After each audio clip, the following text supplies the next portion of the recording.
اللهم صل على سيدنا ومولانا محمد معظم الجود والكرم وعلى وبارك وسلم. لحد میں عشق رخ شہزادہ لے کے چلے، اندھیری رات سنی تھی چراغ لے کے چلے، تیرے غلاموں کا نقش قدم ہے راہ خدا، وہ کیا بہک سکے جو یہ سراغ لے کے چلے. غوث اعظم بونے بے سرو ساما مددے، قبلہ دی مددے کعبہ ایماں مددے، سنیم نعرہ یا غوث اعظم میزنم، دمز شاہ احمد رضا خان قطب عالم میزنم. تحریک لبیک یا رسول اللہ صلی اللہ علیہ وسلم پاکستان کے زیر اہتمام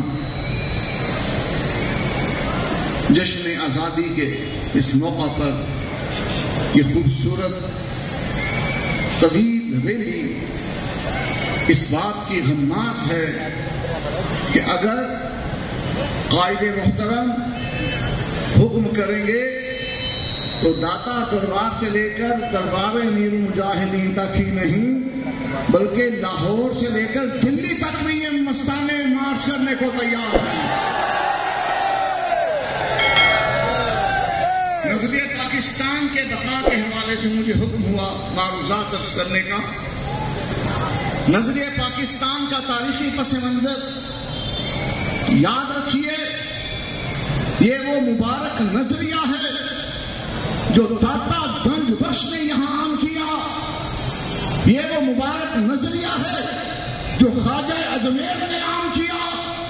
یہ وہ مبارک نظریہ ہے جس کی حفاظت امام ربانی نے گوالیار کی جیل میں کی. یہ وہ مبارک نظریہ ہے جس کی صیانت کا حق ادا کیا امام احمد رضا نے، ان کی اولاد نے، ان کے تلامذہ نے، صدر الافاضل سید محمود مراد آبادی نے، امیر ملت پیر سید جماعت علی شاہ محدث علی پوری نے، مفتی اعظم ہند محمد مصطفیٰ رضا نوری نے، محدث اعظم پاکستان علامہ سردار احمد قادری چشتی نے، حضرت سید ابو الحسن قادری نے. یہ ایک لمبی فہرست ہے. ہزارہا علماء اہل سنت اور ہزارہا مشائخ طریقت نے اس پاک مقدس نظریے کو سینچا. اپنے خون جگر سے، اپنے قلم کی روشنائی سے، اپنے تقوی سے، اپنی نظر و فکر سے یہ نظریہ بچایا. فرنگی سامراج کے سامنے سیدھا کام کر اس نظریے کی بات کی. یہ نظریہ ہے کیا؟ یہ نظریہ یہ ہے کہ لا الہ الا اللہ محمد رسول اللہ.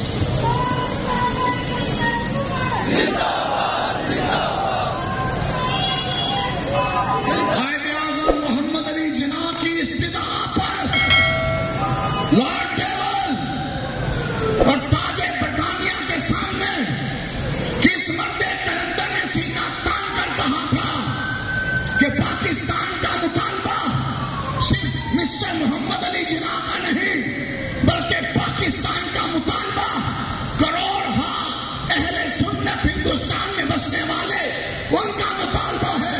یہ مرد کلندر ہمارے امام احمد رضا کے بیٹا مفتی اعظم ہند تھا. وہ کون عظیم ہستی تھی جس کو قائد اعظم محمد علی جناح مائی ڈیئر پیر یعنی میرا سونا پیر کہہ کے بلاتے تھے. وہ عظیم ہستی پیر سید جماعت علی شاہ محدث علی پوری، پاکستان کا نظریہ دینے والے اہل سنت علماء، یا رسول اللہ کی صدائیں بلند کرنے والے. مجھے یہ کہنے میں بات نہیں کہ نظریہ پاکستان کا ماضی یا رسول اللہ ہے، نظریہ پاکستان کا حال یا رسول اللہ ہے. نظریہ